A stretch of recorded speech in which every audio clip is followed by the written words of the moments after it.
দেখুন, বাহ, সেই সেই সেই সেই সেই কাটো দাদা এখন লড়ছে। এখন হ্যাঁ দেখুন, একদম দারুণ কোয়ালিটির মাংস।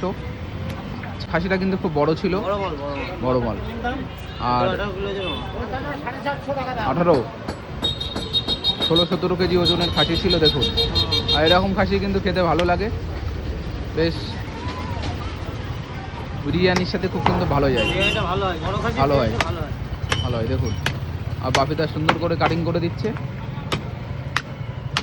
ভালো খাসির মাংস খেতে গেলে কিন্তু অবশ্যই আসতে হবে বাপিদার দোকানে, মতিগঞ্জ পাম্পের পাশে দোকান। দেখে খেতে হবে, বুঝে খেতে হবে।